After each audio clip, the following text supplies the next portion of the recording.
Good evening, everyone. It's 6 o'clock on the dot on April 8th, 2025, and it's time to call to order the meeting of the Gallatin City Council Committee. We will begin with the roll call, and Ms. Kittrell will do us the honors, please. Okay, Mayor. Vice Mayor Hayes. Present. Councilman Alexander. Present. Councilman Carter. Present. Councilman Fan is absent. Councilman Fennell is absent. And Councilman Jones. Here. And Councilman Juvance. Present. We have a quorum. Thank you so much. This evening, you have two sets of minutes for your consideration. The first are from March 11th, 2025. Typo on the agenda, not 1,025. And from March 25th, 2025. Motion to send them on. Motion to approve. Approved, not send it on. Oh, approved, yeah. Motion by Vice Mayor Hayes, second by Councilman Carter. Are there any corrections or additions requested? Seeing none, all in favor of approving both sets of minutes, please say aye. Aye. Opposed, say no. Minutes from March 11th and March 25th are both unanimously approved. We'll now move to public recognition. This is a committee meeting / work session. That means all public recognition is at the beginning of the meeting. If you have anything you would like to speak to, whether it's on the evening's agenda or not, now would be your time to do so. You're allowed 5 minutes, and we need you to give us your name and your address for the record. With that, public recognition is now open.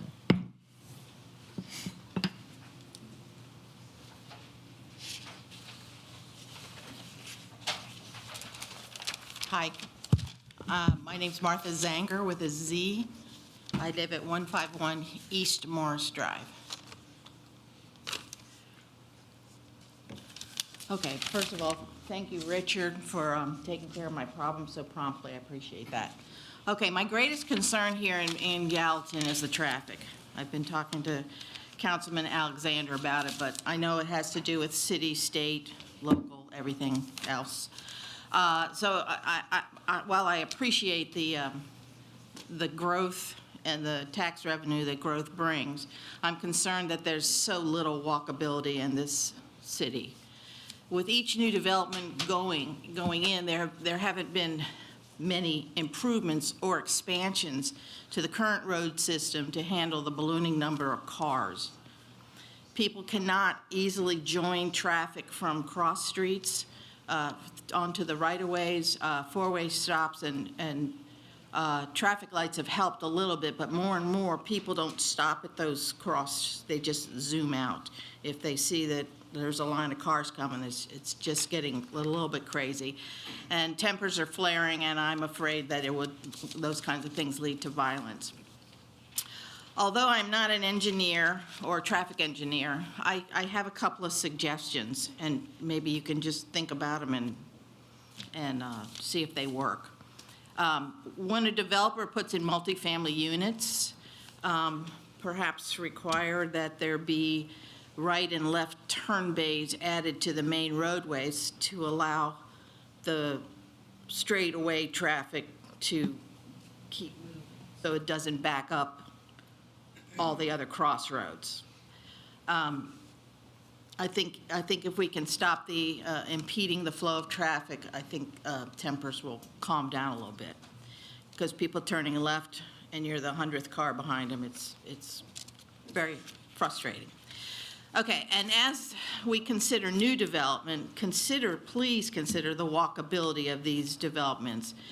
Perhaps find a developer or somebody that's willing to work with this kind of idea, because I think we're the county seat. Am I right? Yeah, we're the county seat, and I think we should really start looking at innovative ideas to cut down on the number of cars. So my idea is to find developers who'll create communities with retail on the bottom and the multifamily homes above. And that way, you have your repeat customers coming to the retail. They just come from downstairs, go to the cafe, the boutique down the street, the pharmacy. But start finding, if we're going to put new developments in, and like I said, I think that the tax revenues that it brings in is a good idea. But we have to get the cars off the street or start expanding these roads. And I think we're already about 40 years behind in road development because of the way the city's built at this point. So I appreciate you thinking about those ideas and hope they're helpful. Thank you. Thank you.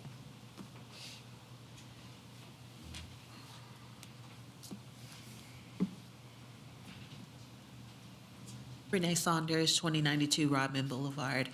I just had a quick, I drive Harris Lane when I leave home and I'm going away.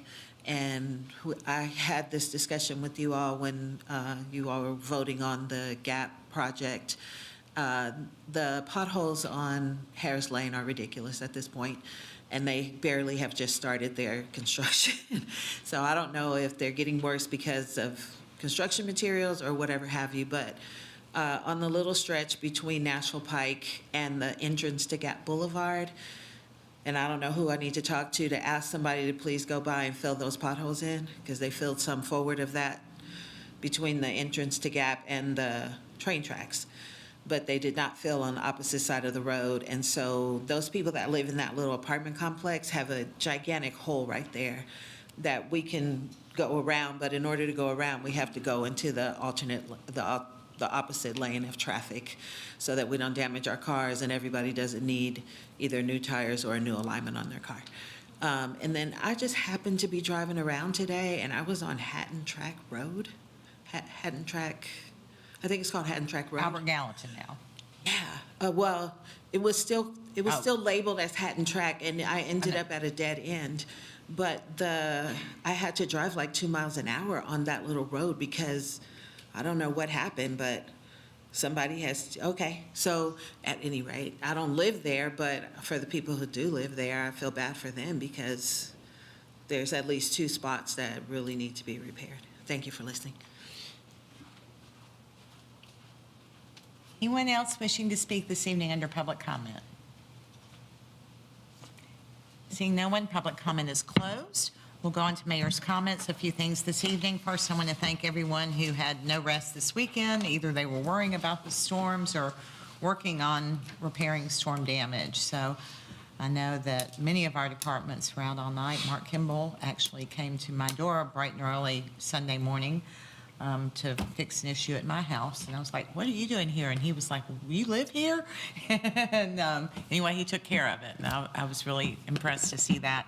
I say that to point out that our folks that were out working over the weekend were working in torrential rains, dealing with power outages, gas and water issues.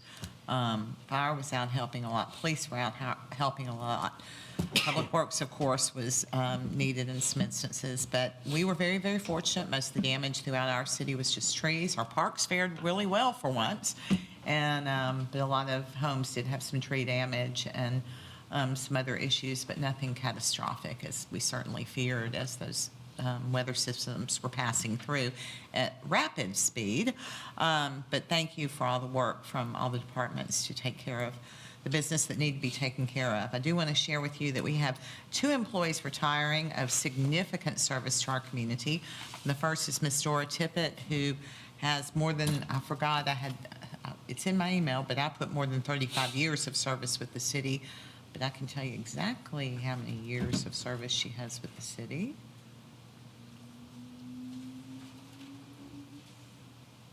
31.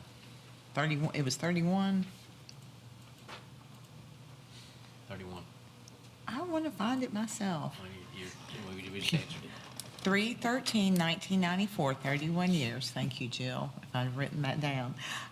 31 years of service. She retired last week. They celebrated her years of service with the city today. And then Patricia McWhorter, she was in Parks and Recreation.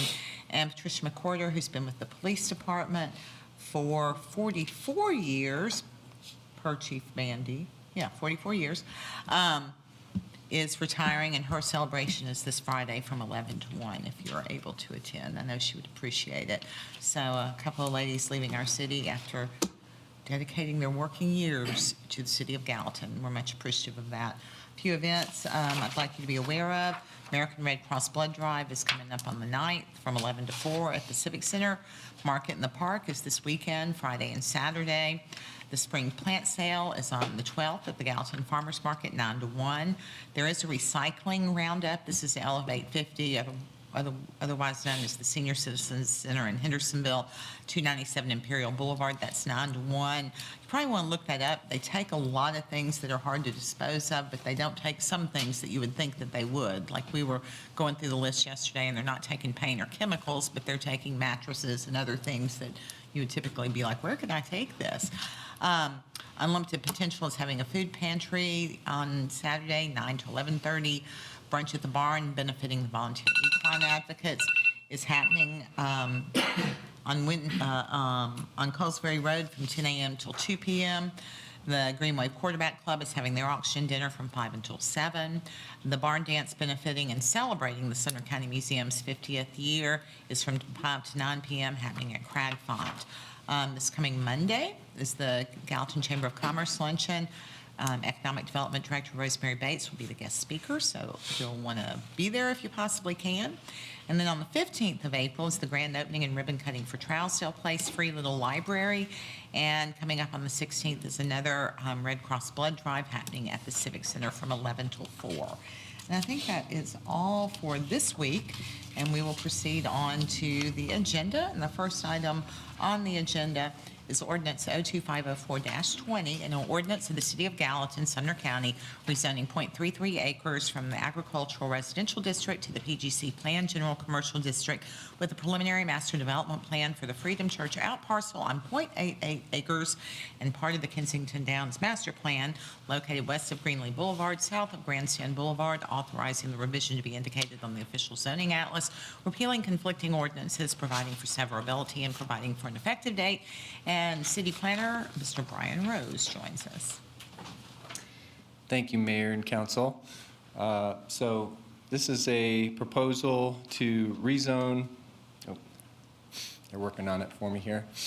This is a proposal to rezone .33 plus or minus acres from the agricultural district to the PGC, Planned General Commercial District, the preliminary master development plan for Freedom Church on .88 acres plus or minus acres. The southern portion of this property is the subject of the rezone. The northern portion has already got the PGC zoning and was already included in the Kensington Downs master plan as a future commercial out parcel. Here we go.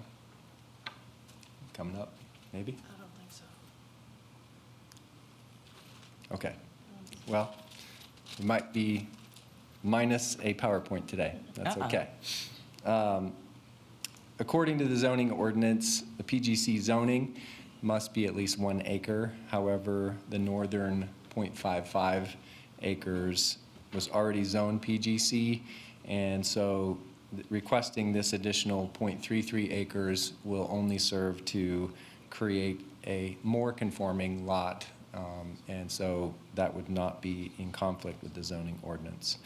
Per Plan Gallatin, the area is designated as general urban character area. This corridor along Greenlee Boulevard predominantly includes commercial and medium to high density residential uses.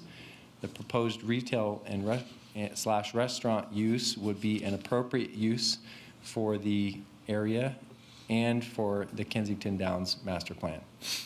Access will solely be off of the new Freedom Church Road, south of Grandstand Boulevard. There are 2 proposed driveways there. Sidewalks would also be constructed where they do not exist now. Development would be providing buffer yards in accordance with the zoning ordinance. Architecture has been provided conceptually. Those elevations would meet the 70% brick stone requirement on each building facade. Parking has been provided.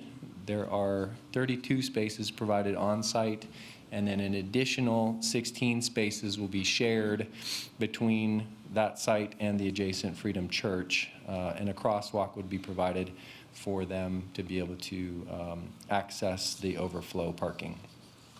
Planning Commission recommends approval of the proposed ordinance by a vote of 5-0 with 5 conditions. And I am happy to answer any questions that you may have. I believe our applicants are here as well.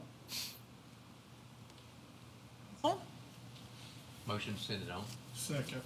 Okay, I have a motion by Vice Mayor Hayes, a second by Councilman Carter, opening the floor for questions or discussion. Councilman Giovanni, you recognized. Thank you, ma'am.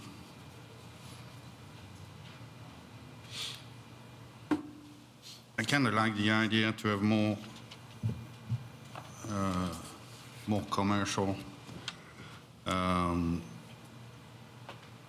There's few things I don't like because, again, there's what you see on the paper and what happens on real life.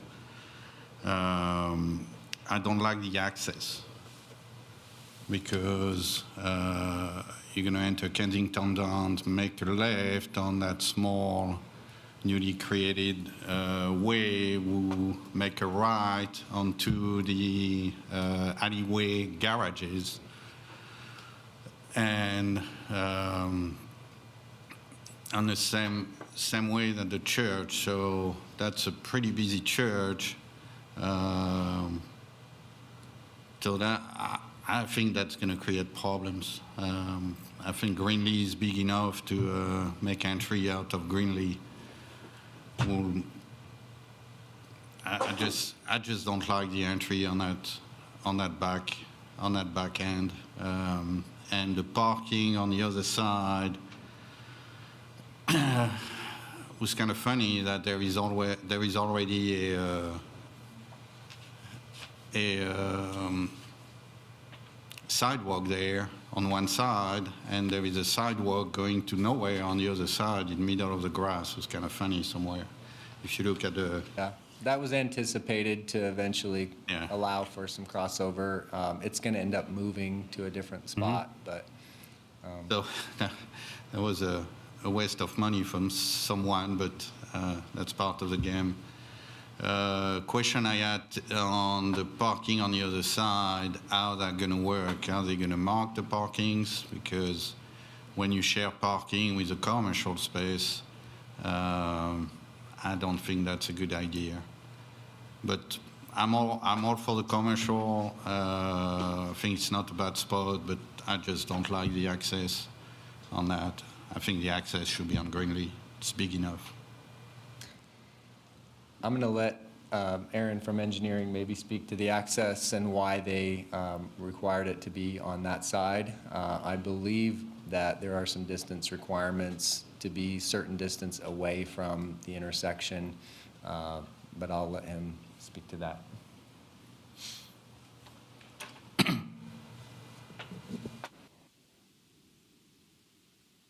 Yeah, basically like what Brian said, it's just too close to the interchange, and we wouldn't have allowed access to Greenlee Boulevard. So can you at least make one on Greenlee so it doesn't? That would not be our recommendation, no, sir. I think it's going to be an issue there. That road is kind of narrow, and with the traffic on the church, that's. I don't think the traffic from the church is that frequent. It's not, a 7-day-a-week, all-day thing. I think there are times, certainly. And then the Workforce Essentials, when they came in for their access to Greenlee Boulevard, we wanted them to line up with Grandstand Boulevard. So that's the closest access to the interchange that we have. Putting something closer could cause issues with the interchange functionality.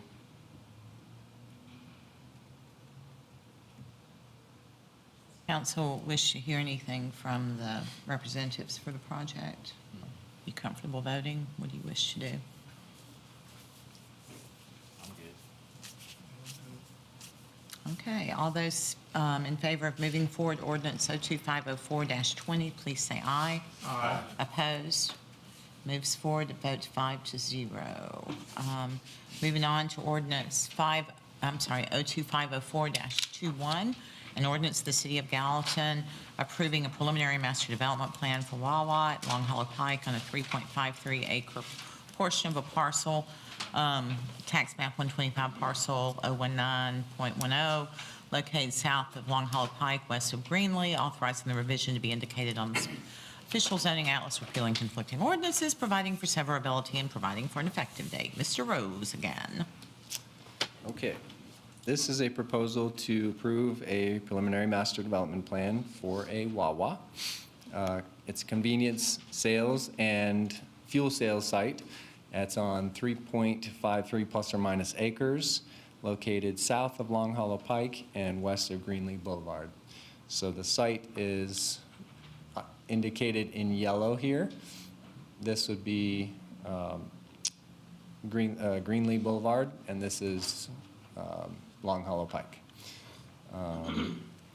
The proposal is for a 6,374 square foot food service with drive-through and convenience sales service building. The master plan indicates also 10 fuel pumps with canopy above, and then also EV charging areas in addition to that. This is a PMDP only. No rezoning is necessary because of the property already being zoned MU. A conditional use permit is necessary for food service, drive-through, and convenience sales and service use within this district. The area is located adjacent to a FEMA floodplain. Let's see if I can show that. So the FEMA floodplain is located essentially along the back edge here. A floodplain development permit would be required if any development is proposed within the special flood hazard area. Right now, they're proposing a very small portion, basically the driveway at the southern end here, kind of encroaches just a little bit into that floodplain area. And so they would likely need that for that particular area. Driveways are proposed on Greenlee and Long Hollow Pike. Basically, that first one located where I just showed you, the other one on the north side. And they're trying to go as far away from these, from the intersection as possible, again, due to distance requirements. This is a larger site, so it does allow them to get those driveways in a safe distance from the intersection. Building elevations have been provided. These plans indicate that they will meet the 70% brick stone requirement. The applicant does request an exception to the conditional use permit requirements for convenience sales and service as follows. And regarding the canopy, canopy height and design shall be in keeping with, this is what the zoning ordinance says, canopy and height and design shall be in keeping with the character and scale of the proposed development. Canopy should have pitched rooftops compatible with the design of the proposed buildings. The intent of this condition is really to keep commercial activities such as convenience stores more in keeping with a residential neighborhood of a mixed-use zone. This doesn't really give a super great residential feel to it. It definitely has more of a commercial feel to it. And so they are asking for an exception to this, though, because it is it's their brand image. They have actually patented and trademarked that canopy as their design, and this is what people recognize Wawa's for. So that is their request, that they get an exception to that particular rule.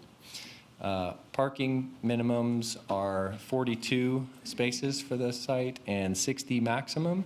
They have provided 59 spaces, including three ADA spaces. Planning Commission recommends approval of the ordinance by a vote of 6-0 with 14 conditions of approval.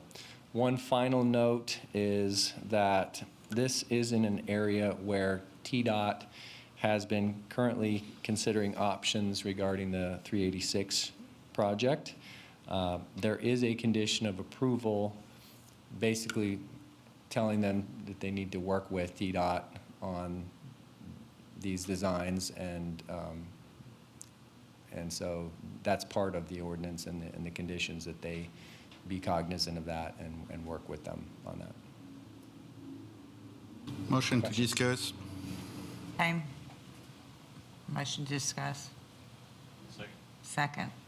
All in favor, say aye. Aye. Opposed? Okay, open for discussion. I will address the canopy because we discussed it at Planning Commission. Well familiar with Wawa in both residential and commercial areas in Florida.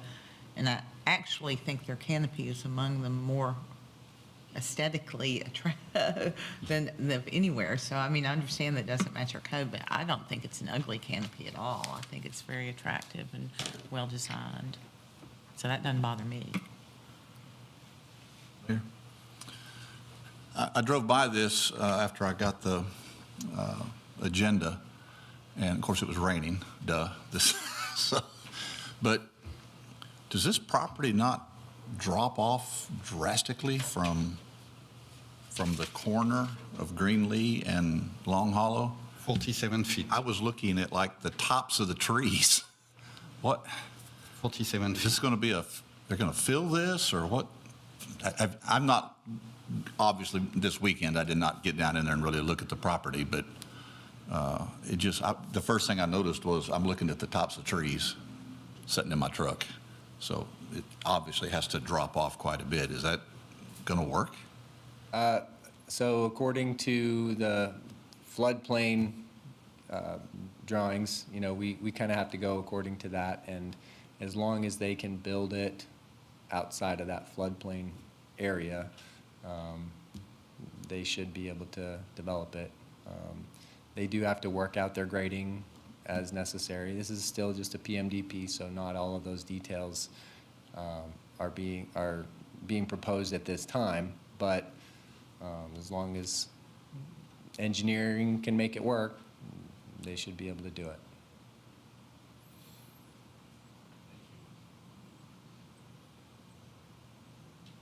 Thank you, Mayor.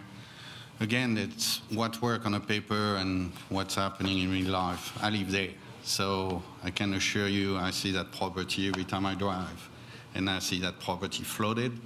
I see the property on the other side flooding. I see the property on the other side of Harris Lane flooded, all the way to my property will get flooded as soon as it rains nicely.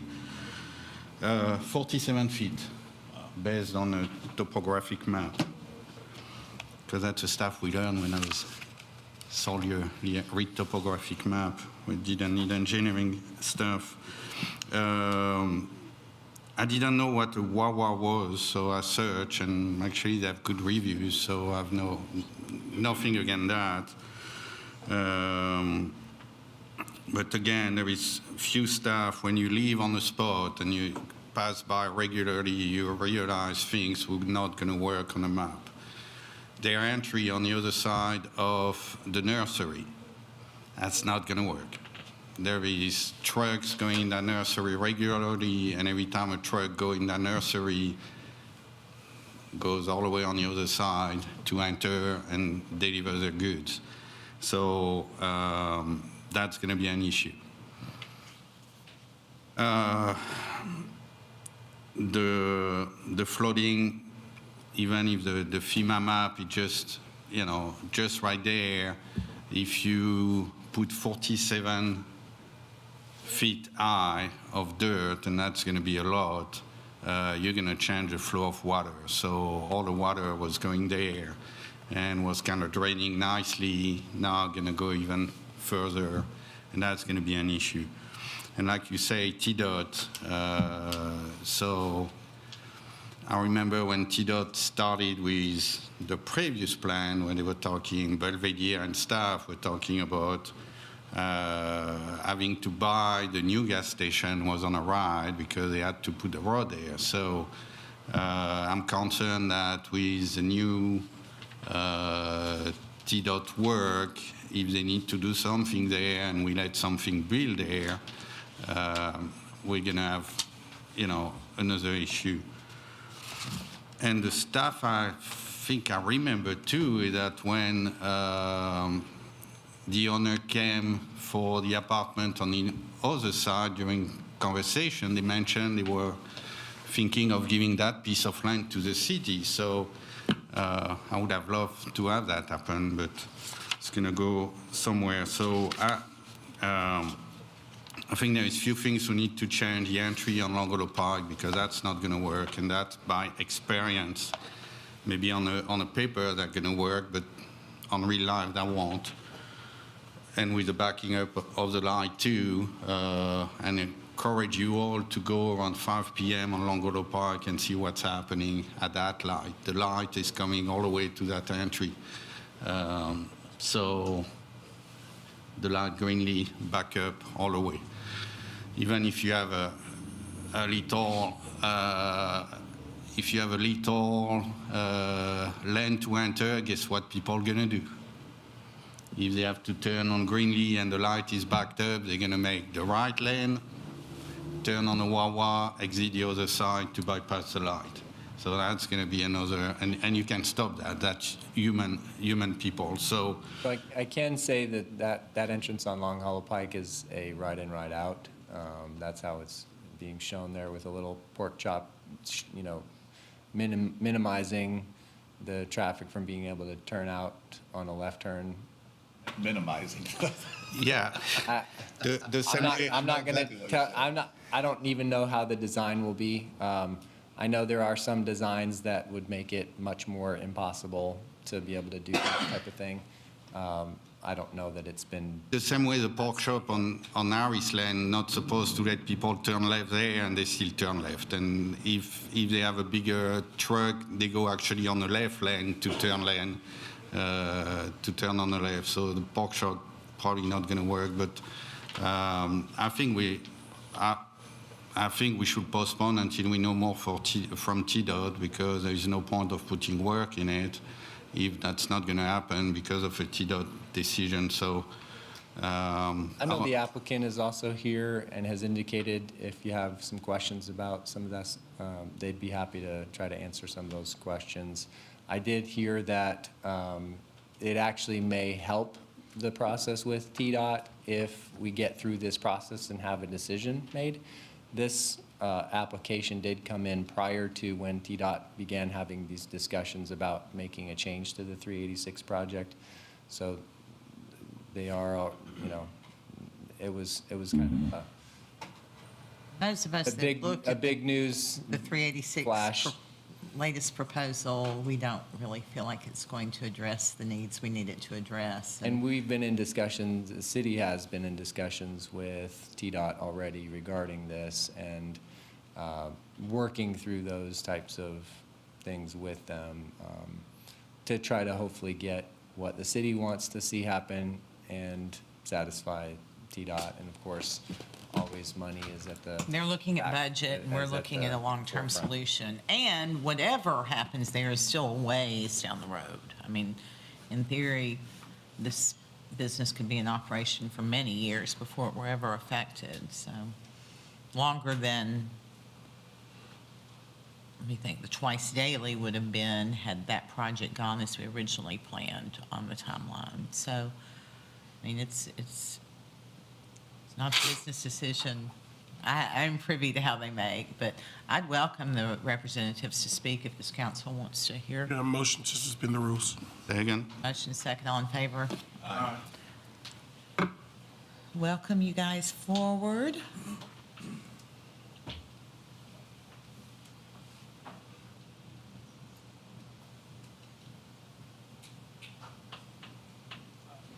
Cal Gentry, Civil Land Company, representing the landowner.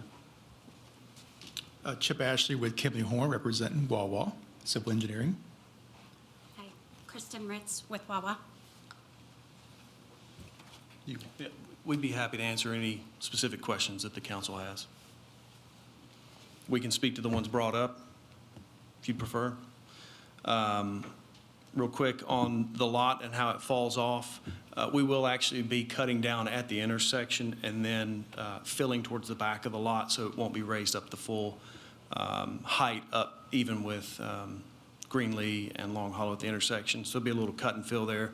We don't have any problems getting the work done in and around the floodplain.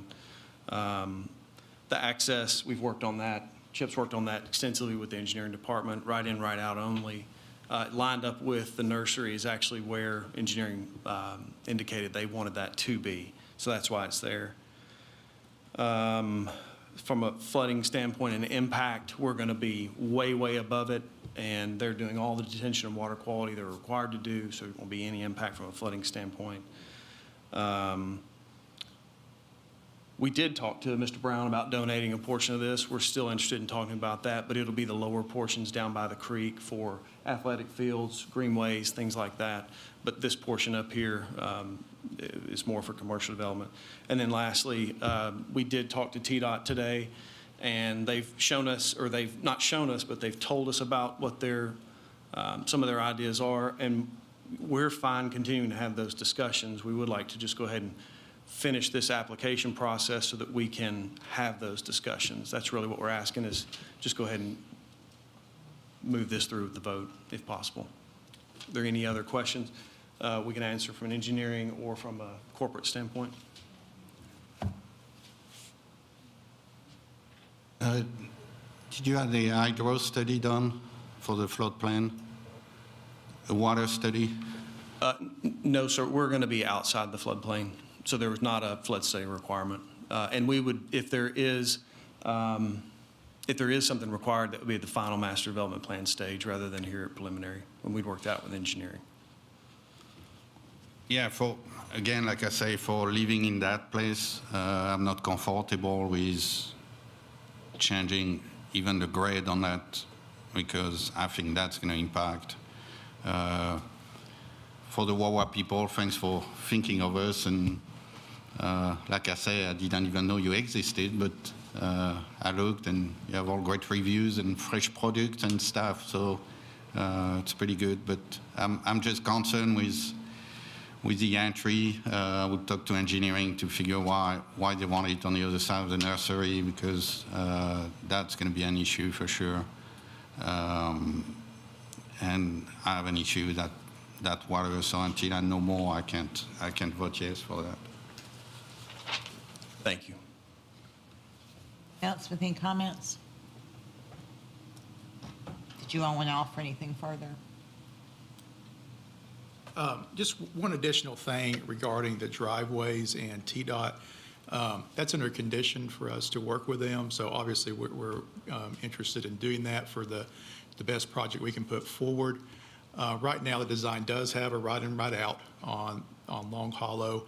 Again, also with additional storage for right-hand turns and taper zone, which should make it a little bit better situation there. And we lined up the driveway on Greenlee as requested by engineering. Again, from a floodplain standpoint, the building and everything is outside the floodplain.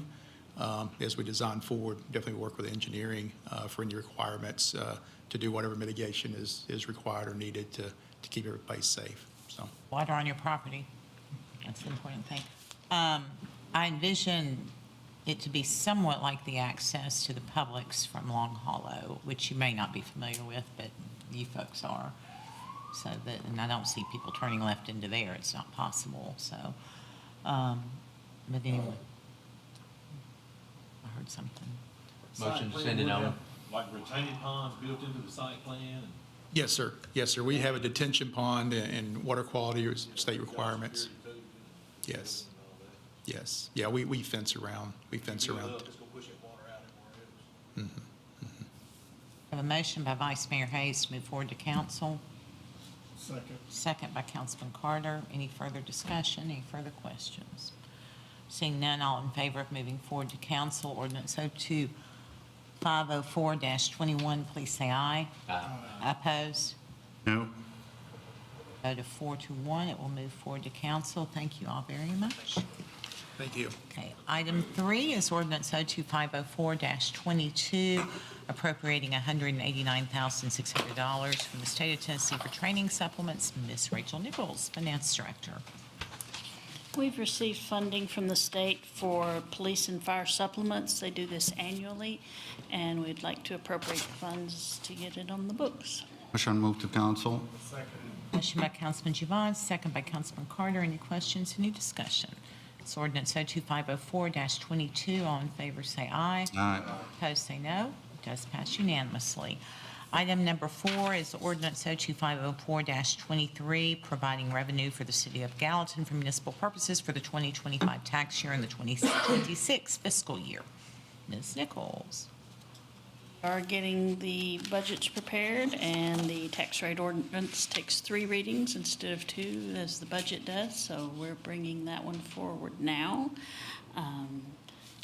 The ordinance states that the tax rate will remain as it is currently, 0.5295 cents for every $100 of taxable property. Motion by Vice Mayor Hayes, second by Councilman Alexander. Any questions, any discussion? Mr. Jones. I'm going to abstain. I can't vote on a tax rate without seeing the budget. Make no sense to me, so.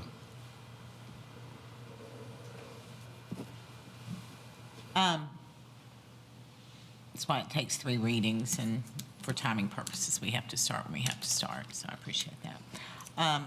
Okay, so did I have a motion? Motion Okay, and second. motion and second, okay. Any other questions, any discussion? All in favor, please say aye. Aye. Opposed, say no. 1 abstention, passes 4. Thank you. Oops. Ordinance 02504-24, amending the Gallatin Municipal Code, Chapter 14, Solid Waste, Section 14-9, Collection, Service, and Fee. Richard DePriest, Public Works Superintendent. Thank you, Mayor. Good afternoon, council.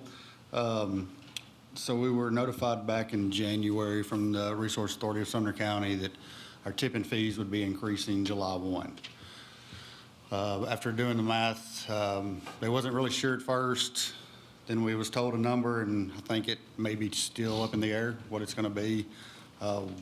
Right now, we are paying $52 a ton for disposal of solid waste. The latest number from the Resource Authority I was told was it was going to be going up to $70 a ton, which will be an $18 a ton increase on every ton we take there.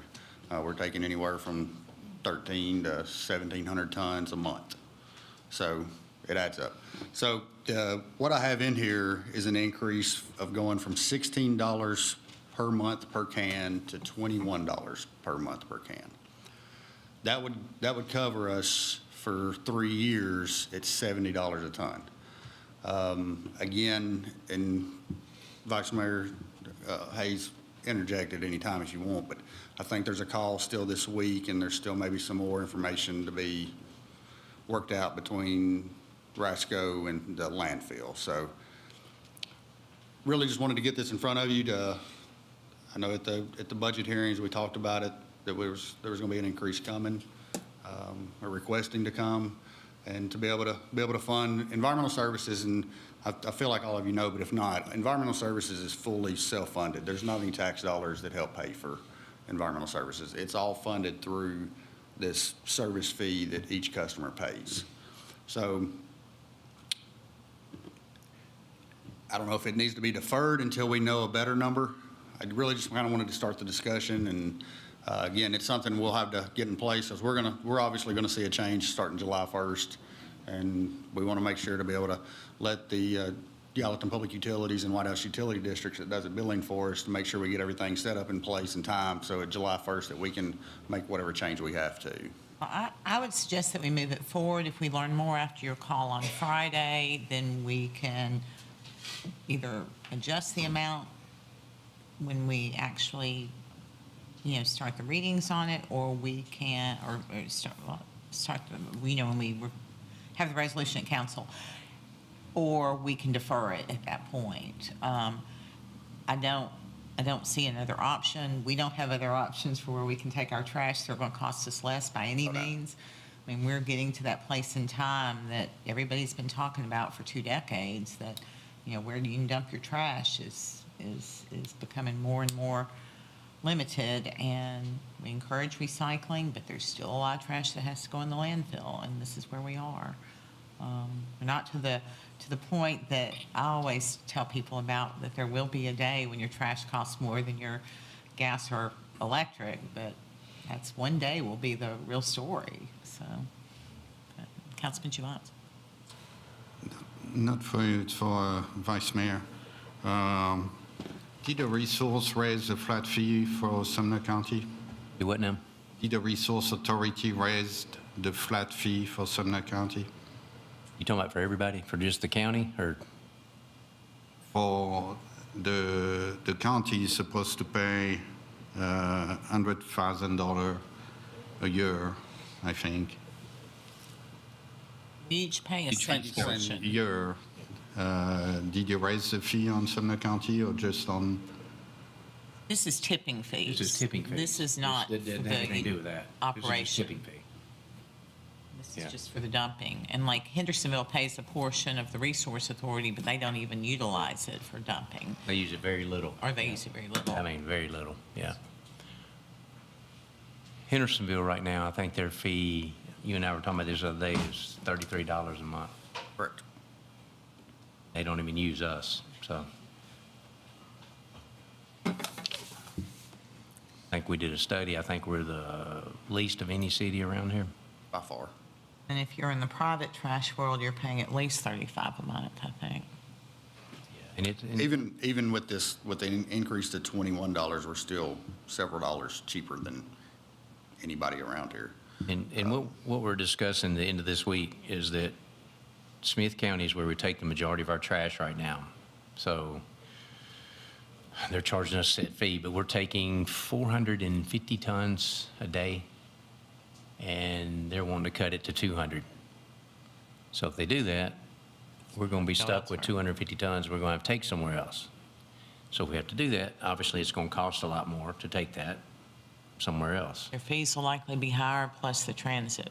Yes. So that's kind of the situation we're looking at right now. And Smith County isn't just being arbitrary with that, it's because of TDEC regulations that are squeezing them, so. Which is why we are diligently working on alternate solutions. Motion to send it on council. Motion by Councilman Carter.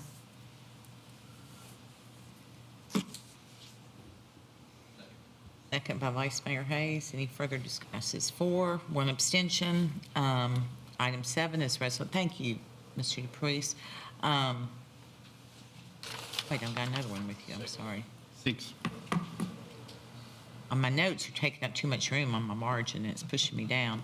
So, Resolution R2503-17, resolution authorizing the loan of a Public Works garbage truck to the city of Portland for their Strawberry Festival.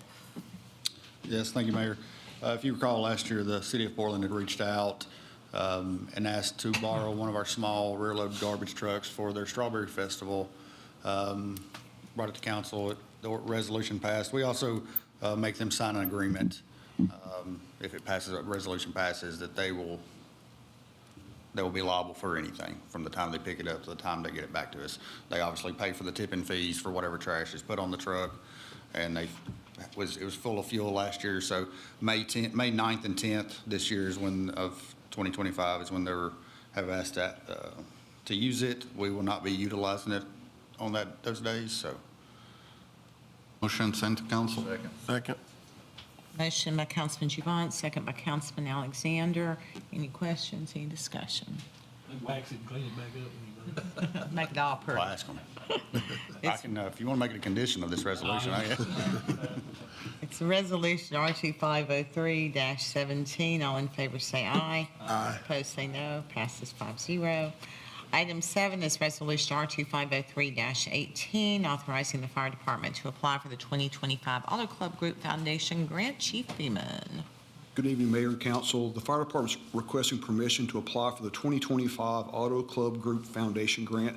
This is a 100% grant with no matching funds required from the city, and it can be used to fund items that we would use for scene safety equipment and potentially rescue equipment in motor vehicle crash incidents. Motion to send it on. Second. Motion by Councilman Carter, second by Councilman Juvance, any questions? Okay, it is Resolution R 2503-18. All in favor, please say aye. Aye. Opposed, say no. Unanimously moves forward. Thank you, Chief Beaman. Item number 8 is discussion on Project Phoenix and the extension of the MOU, Section 3F, pertaining to exclusivity. And Executive Director of Economic Development, Rosemary Bates, is at the podium. And then where do I point the clicker?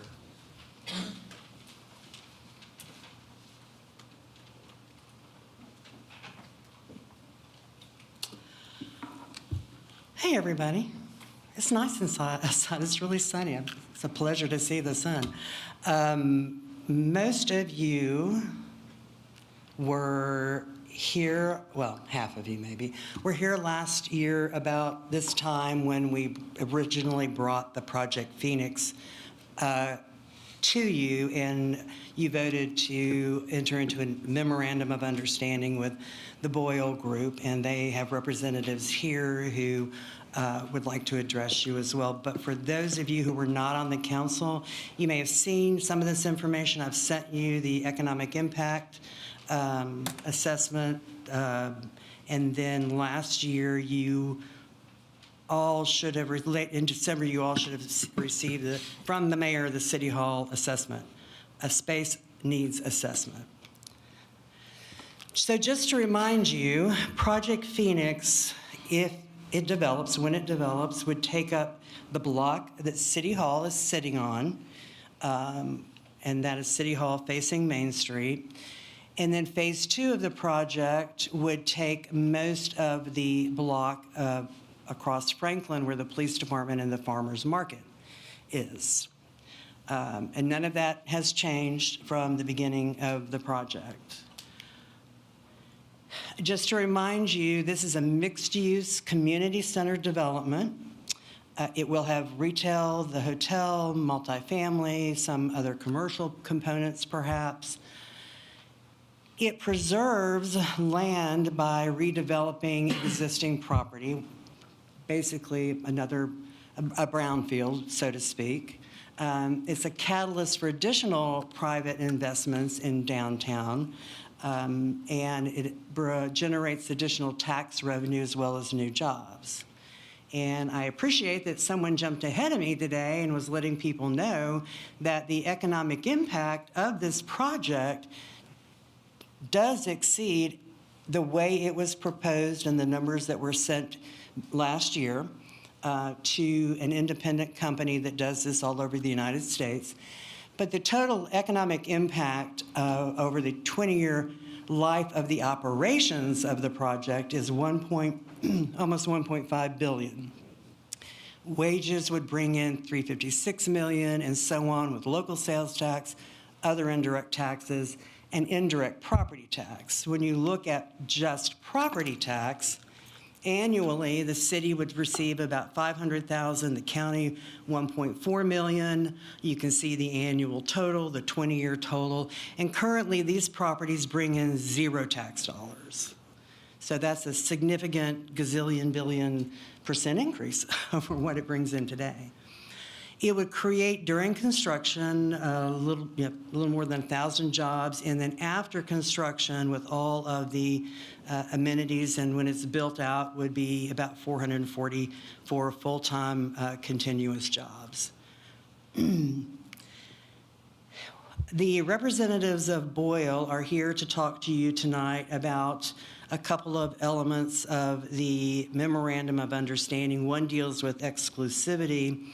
I do want to remind you, if you haven't been paying attention or maybe you haven't looked at the MOU in a long time, the next milestone is a critical milestone. It's almost the end of the project, but that is September 8th, and they are currently in the design phase. But where they are today, they need guidance and input from the council. Not that you have to make this decision tonight, but we wanted to start the conversation. And if you will allow, I'd like for Mr. Haynes and Mr. Harlan to come up and tell you what their request is and what guidance they need from you and how you may want to make that happen, or what you would like to do next. And obviously, again, not a decision you need to make tonight, but we need to have.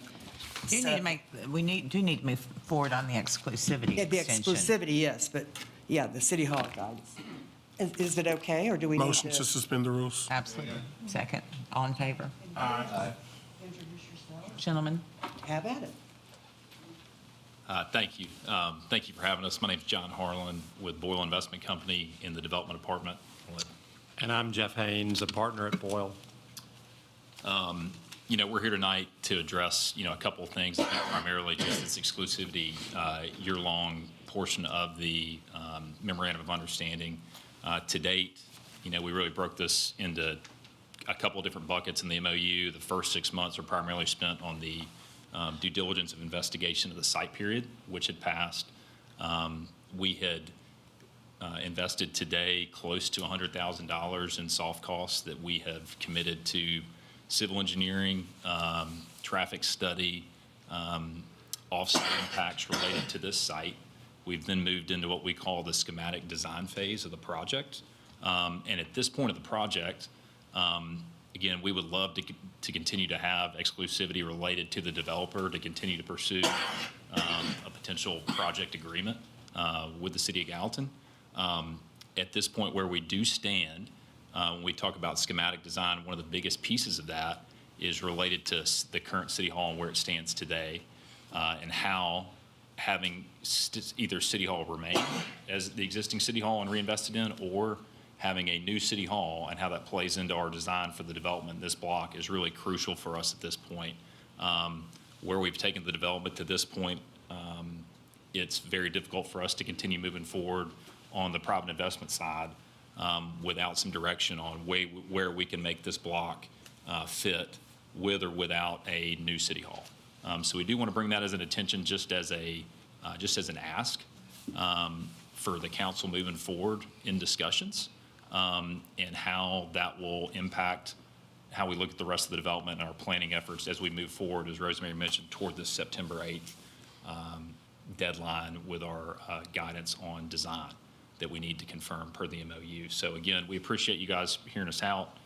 If you've got any further questions, I don't know if Jeff's got any further comments, we're glad to answer that to this date, and have just invested a lot in the project to date. Would love to continue to be the exclusive, developer on the due diligence side, and I'm glad to answer any questions. Was there anything that you wanted to show related to this, Rosemary? Or you want me to just describe it from my exposure to it? Because I can do that too. Are you talking about an idea for the development, or? Well, okay, so to have the discussion about City Hall, I think this council needs to understand the conundrum that we are facing, and I have been a proponent of keeping City Hall because I'm a preservationist, and I do not want to lose a building that at least one day will be historic, right? But what was shown to me, which swayed me some, is that in their additional examination of potential, you guys stop me, correct me if I say something wrong, okay? But in my initial exposure to design ideas, the compelling thing that I was shown was that if City Hall were to be rebuilt, then there would be a scenario, well, not a scenario, but then parking could actually be constructed beneath the surface of this area, which means that we would lose the big honkin' garage that isn't necessarily the most beautiful, but also leave room for more of the attractive development that we all prefer: housing, hotel, retail services, restaurants, much like this. Ms. Zanger explained earlier this evening, so I appreciate your comments. But so that does make me feel different. Now, Mr. Haynes, I'm going to put you on the spot. You did throw out there that we ought to consider going into the old courthouse, which isn't entirely, it hasn't entirely left my mind as a possibility, but I see that as being very challenging because there is so much accessibility issues there, and I don't really think it would help the downtown in the way that we want to see the downtown supported. I would still rather see a different kind of generator of traffic in that building, but it's not even our building to make that determination. It's just my personal preference. So when you look at potential, so really what this council needs to give direction to Boyle on is, well, first of all, they need to agree to extend the exclusivity agreement. And I don't know if you're asking for a specific time frame till September 8th. Be good lead. Until September 8th. And then secondly, we need to collectively give them guidance on what's the best path forward. Do we, take a deep breath and say, okay, we're willing to sacrifice this building. And I know that for many people that have been here forever, that this building is our city hall. I mean, I don't remember another one. It is very important to me. But if you look around, the building's not that special. I mean, there's not really any kind of unique or wonderful architecture or even any kind of, it's a concrete block building with some pretty finishes, not in most offices, but like this room has pretty finishes. So I was definitely swayed by the idea of not having so much parking above ground and having it mostly below ground, but this body needs to give that direction. So, and I don't think you have to have that direction tonight. You want some motion to move the exclusivity forward, but in the next few weeks, you do want direction on the design. Correct, Mayor. I don't think we need a decision today on tearing this building down or keeping this building. We're about to invest significant dollars over the next 6 months in the design phase, and that's predicated on, does this building stay, or does it reach its functional obsolescence, and you all decide to build something that's smaller and more intimate and more contextually sensitive, integrated into our project? Mr. Haynes uses those words a lot, contextually sensitive. And that's one of the things that has me most interested in working with your group is that you do appreciate the historic significance of our square and looking to the long-term future of its vitality. And so that, I think, matters. And I think also that's why the whole big parking garage, not having the whole big parking garage in the scenario it could exist in, because what's happened is we're determining we need more parking than we had all originally envisioned. And so if we could create that underground versus, subsurface versus above surface, it would certainly create more revenue generating, but also more contextually sensitive development. I think the other opportunity in some of the initial schemes, by building a new city hall, you end up with a park, very small, intimate pocket park in the middle of the entire project in downtown Gallatin, which we think would be attractive. Special to have that. So do we need a motion on extending the? I think that's what you need to deal with tonight, but we need to give them direction in the next few weeks. I don't think you should do that tonight. I think you should think about it, talk to your constituents. Well, I'll make a motion that we give them the extension until September 8th. Okay. Second. Motion and a second. And do we need to, do we just vote on it here? Or do we need to have something on next week's council meeting to? My intention was to have Tom Trent with Bradley draft an amendment, or whatever he wants to call it, to Can vote the on original memorandum of understanding. Executing it, okay. Yes, ma'am. Okay, perfect. So that would be your motion. Okay. Okay, motion, second still stand. Okay. Any discussion on that, questions? So this is to move it to see that MOU It's, next week? yeah, it would be for you to vote on an amendment to the MOU that would give them the exclusivity through the 8th of September. So that would be that. Councilman Chivans? I have a question on a few things. The $1.5 billion, that sounds great, but what I would like to know, and that's a simple question, how much of that's going to come in a general fund for the city? If you look through the economic impact assessment, there are multiple pages laying out specifically all that information. It was in what I sent you, so Sales tax, occupancy tax. occupancy tax, yeah, and it's all in there.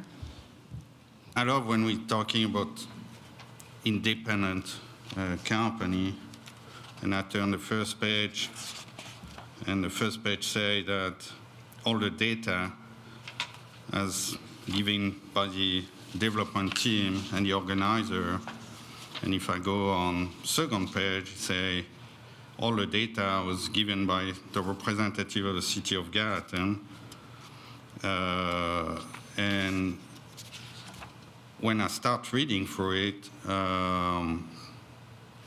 there is so much stuff that doesn't make sense. Hotel. All right, we get hotel tax, but what I see... Is this about the exclusivity? Do y'all need to vote on that first before we go into the other? Speaking, please. Okay. Okay, you brought it up, so I'm asking you a Hey, question. let's be polite to our department heads, please. When I see numbers we make on a study with hotel occupancy at 100%, I spend my life in hotels. I never seen a hotel occupancy at 100%, 365 days a year. All right? So the number is flawed there. Tennessee occupancy average is 62.5%.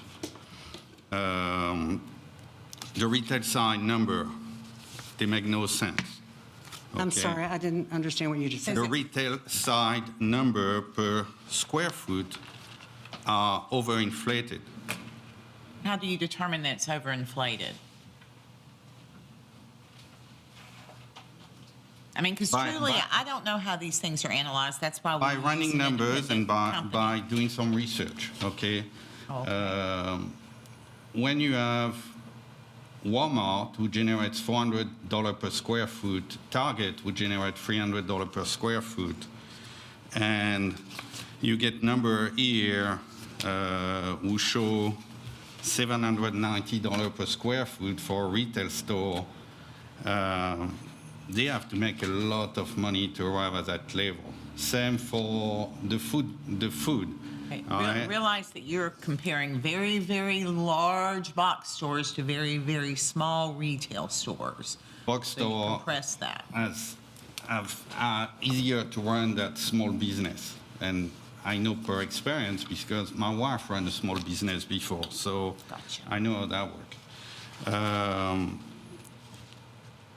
Food and beverage, same thing. The number for the food and beverage make no sense. They would have to make so much profit to generate these numbers. So that study is wrong.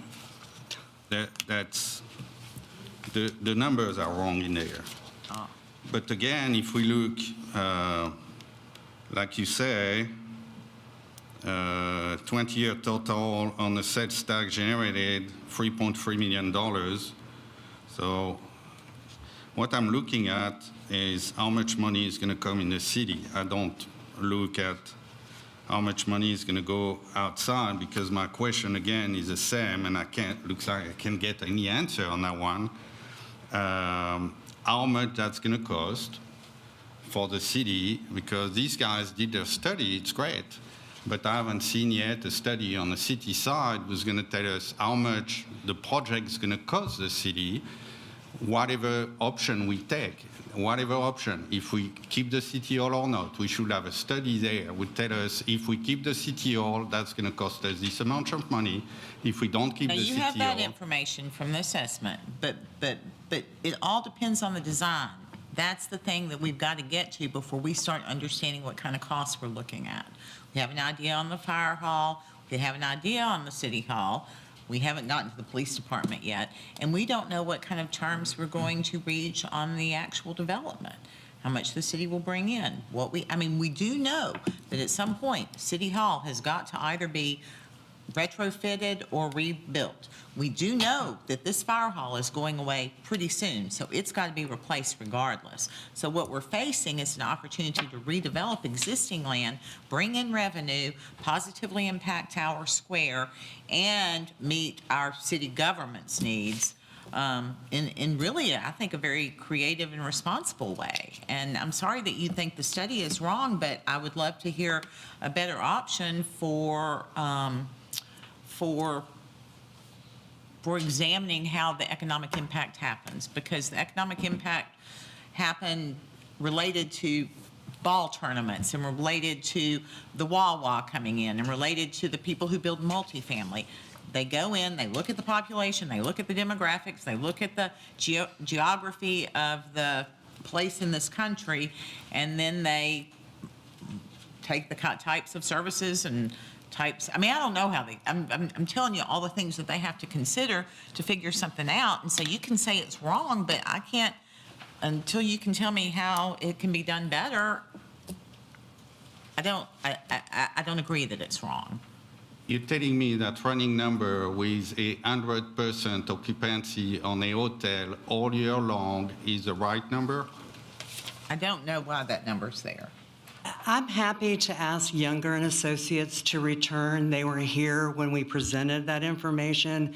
I'm sorry that you're just now looking at it. We've had that out a year, but to make sure, what you need to understand is we don't give them every number. They get the bare bones numbers. They get how many residential units, how much square footage for retail, the hotel. They get some very basic information.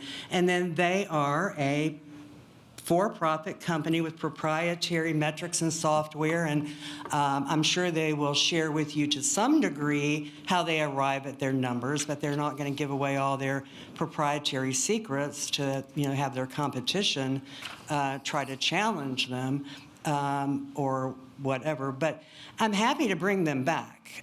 This is their report, and happy to do that. Addressing your concerns, and we should listen to her. And I do agree that 100% occupants 365 days out of the year is not appropriate. I don't know why that's there. It's that, and I do not have the study in front of me, so I can't look at it and see it for myself. But I do trust what you're saying is there. But anyway, are you all ready to move forward? I understand what you say, but again, are we going to give these guys? If you want me to say, let's tear down the city hall, let's tear down the city hall. But how much that's going to cost us? And that's a number I don't have. And I can't make a decision without having these kind of numbers because... But you have the city hall assessment, and they talked about the retrofitting versus the new construction, and we know that it's not a very significant difference. But the new construction is just the construction of the building.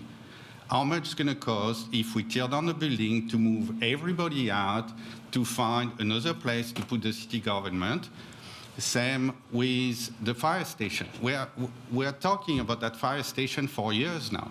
That takes 3 years to build it. Nothing has been done. Nothing has been started. I mean, for 3 years, if we tear that down, we're going to have to relocate Fire 1, where that's going to be, how much that's going to cost. That's a number I want to know before making a decision, because the cost of the building by itself, sure, that's the easy one. We can put 50% on top because in 3 years, that's what it's going to cost. But all the rest, a number we need to look at. And we can't have that number until we have a plan. Now, we do have a good idea on the cost of the fire hall, and we have plans where the fire hall could vacate very, very quickly. We've talked out several different scenarios with what would happen with City Hall if we moved out, but the plan looks different if we entirely vacate or if we partially vacate for relocation. Regardless, it's manageable. Yes, it's going to cost money, but you can't put those numbers together until you have a building plan. You can't just pick a number and say that's what it's going to be with no design, with no decision made on the footprint. One of the things that we keep tossing about is, development departments stay in City Hall or do they move? Depending on that, the size varies greatly. But I think giving some direction on how we think this site needs to proceed, because I think the important thing to recognize is that the cost difference in the new building and redoing this building is probably squeezed even more than it was at the time that we did that City Hall needs assessment. Also, there has been significant work done on Fire Hall number 1. Where we are today with that is we're still waiting to know with certainty if the property where we would like to locate it, which is a fairly ideal location for the coverage area, that had been delayed because of the hurricane in East Tennessee. But that's back on track. But there has been significant work done on the fire hall to the point that fairly soon, or as soon as we know that we can use this particular piece of property, not too many weeks or few weeks after that, we can put that out in an RF, whatever we're doing with that. I can't remember what we're calling that when that is being handled by CPS. We have a plan being done. Yeah, but there has been significant work done on this project. So to say nothing's been done, that's not the case. It's just not, we don't, carry around billboards outside and signs that say, hey, we did another step on Fire Hall number 1. And happy to share that with you. I'm sure Chief Beeman would be happy to share that with you. We can't really say too much about the property we're trying to acquire because that's kind of we're still working our way navigating that. Yeah. So I'm aware about the property, so that's not the problem. The problem is start design, start the clock. That's started. We have started the clock on the fire hall. Significant work has been done to get it to the point where as soon as we know about the property, we can start the process of determining construction. And again, the request this evening is to move forward on extending the exclusivity through September 8th. And so That's what we have a motion on. right. And as I mentioned when I first brought this up, I wanted you to be aware of the decision that we really need to think about related to City Hall, but not give them an answer tonight. Correct. And they are very willing to meet with you here. You can go meet with them. I believe Councilman Javance is going to go to Nashville and meet with them. So they're very open to sharing with you what they've done, how they've done it, how they approach their development, and talk to you one-on-one. I don't want any violations of the sunshine laws, so be careful how you handle that, and they will too. But I mean, they're very open to meeting with you, one-on-one. Absolutely. Yeah. So any questions on moving forward to vote on the amendment to the MOU next week? Okay, all in favor of moving that forward to council, please say aye. Aye. Opposed, say no. Okay, it moves forward unanimously, and then I will schedule this on the next work session about, with the plan on what we might do with City Hall. So, next item. Thank you, gentlemen. Sorry, that was a little confusing. I tried to keep up. I don't know how well I did. Item number 9 is request for additional funding of $100,000 for Clearview Park, Executive Director, Economic Development. Yes, ma'am. For those folks who may not be able to dive into the online agenda packet, what has happened is the city bid out the project and signed a contract with the construction firm. And after that happened, the city adopted the new codes, and the results of the consequences of that are that when the plans went to the codes department to start getting, the contractor went to the codes department to initiate permits and things like that, they realized that they now have to operate under the new code, which requires a sprinkler in the building. We had not planned on putting a sprinkler in the community room because it was not required under the previous code. That is a significant expense, and I know some of you have questioned the information that the engineering firm and the contractor have gotten, and Jacob Cherry with Wold is here to explain all that. But that is close to, there's that, which is the most significant part. Then also, subsequent to getting everything approved, the electric department has asked them to put the transformer not on a pole, but on some other apparatus. That's about $18,000. And then there's about a little less than $600 for a fire department Knox box on the building. All total, that's about $209,000. I will let Mr. Cherry, if it's okay with you, if you'll suspend the rules, to explain why we're only asking for $100,000 today, and he can also address your concerns about what you may think is way too expensive on the sprinkler system. Motion to suspend the rules. Motion second, all in favor? Is that Mr. Cherry? with Mr. Wolf? Cherry. Or do you have copies of it? It's in their packet. Okay. So the first page of the budget sheet, well, I guess first, thank you for letting me be here. It's always nice to come. I think this is my sixth time now talking about this project. So this is probably one of the least glamorous parts of our job and most difficult is when we come and talk financials and have to come hat in hand. Nobody likes you at this point, right?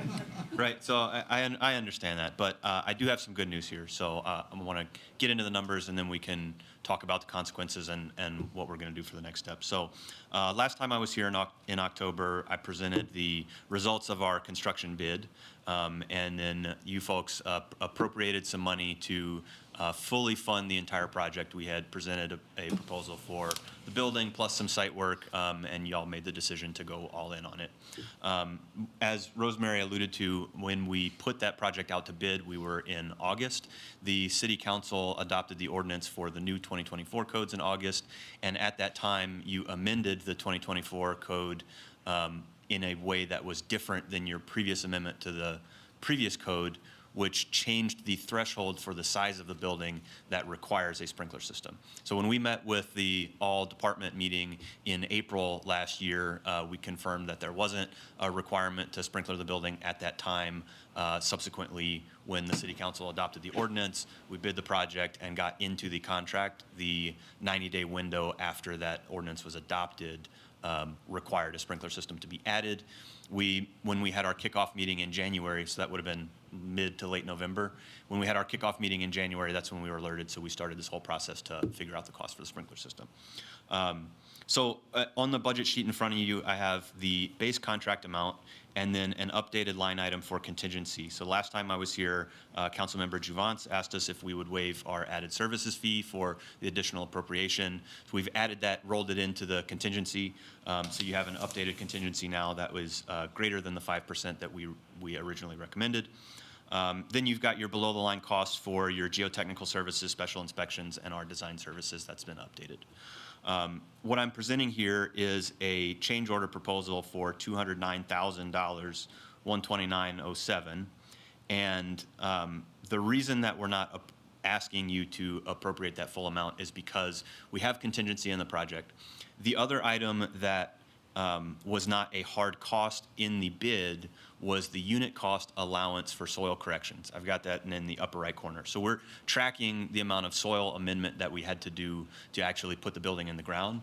Now that we've gone through the original pad prep and the excavations for the footings, we're significantly below the threshold that we anticipated. So we probably have $40,000 to $50,000, I think, at this time, we're estimating that is going to come back into the project just based on a reduction of that line item. The reason that we're asking for $100,000 and not deducting that right now is because we still have earthwork to do. So I don't want to reduce that prematurely in case there is some other condition. We know that the parking lot is over the old pool area to some degree. So I do expect that we're going to have some other soil corrections that will come into play. So all in all, if you start looking at the cost for the change order weighed against our contingency, What you really have for appropriations that would be required today, based on the costs that are in front of you, and I know we'll talk about that, is $79,659.07. Assuming that we're going to have some dollars left in the project, ideally, in case there are other items that would come up that contingency would apply to, we've requested that you look at higher thresholds so that you maintain some contingency through the project, knowing that we can ultimately probably roll back some of the costs from the unit price allowance. So ideally, some money's going to come back in. It'll be able to offset. I think at the end of the day, if you appropriate this money, you will still, at the end of the project, have some dollars left on the table. Getting into the two cost items, the first one were, which I talked about, was the code update for the sprinkler system. We had our contractor price through their site utilities contractor the addition of the fire suppression system. That included 2 additional taps on the city water line. It has quite a bit of equipment that goes with it, so double detector check valve, all of the piping that goes with it. The actual fire sprinkler system within the building has been priced by a fire sprinkler contractor. A post indicator valve, all of this is kind of line itemized on the cost proposal.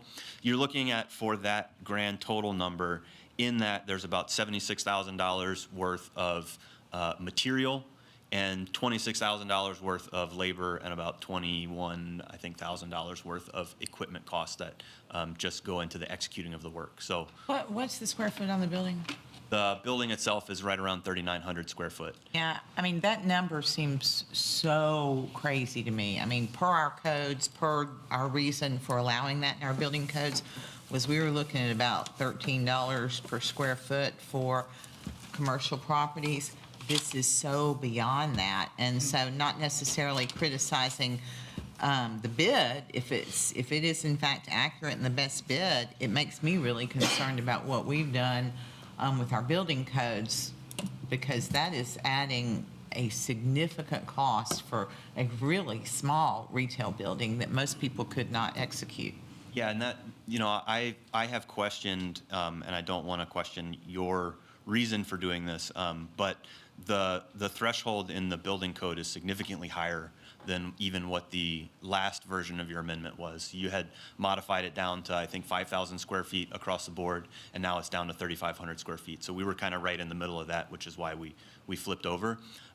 When you talk about a fire suppression system for a building, there really is economy of scale. So the bigger the building, the more you're driving down that cost per square foot. The cost per square foot of the sprinkler system inside the building is about $5 a square foot. It's really not high. Most of your cost for this change is actually in the equipment that's outside Why of the two building. taps? I don't understand that either. It has to do with the pressure coming into the building. So we've got the water It really line makes me and the- rethink that we should go back to 5,000 square feet.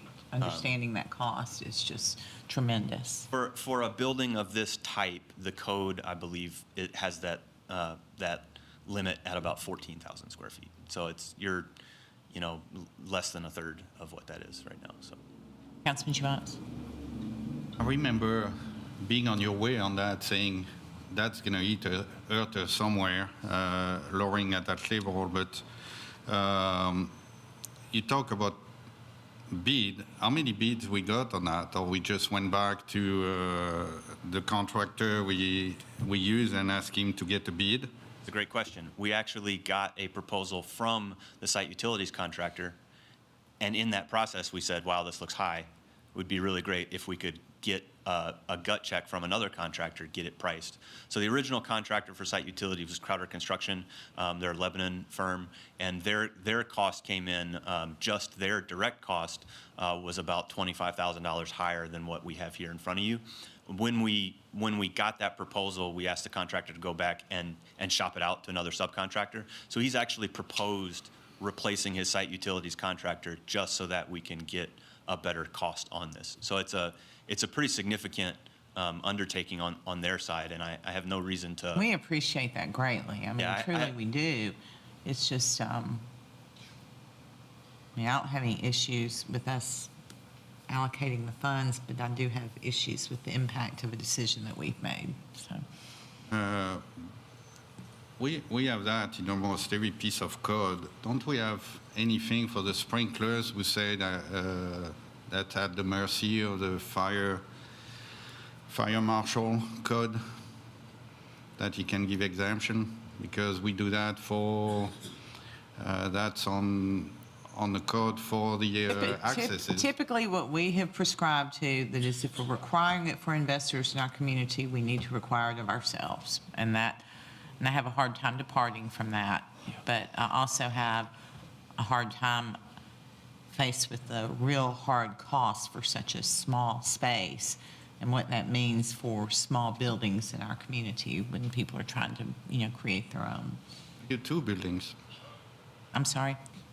We do 2 buildings. We did the main building and the kitchen as a separate building. That the 2 walls were going to cost probably less than $200,000. And you just put a door between both. So, will this Marty?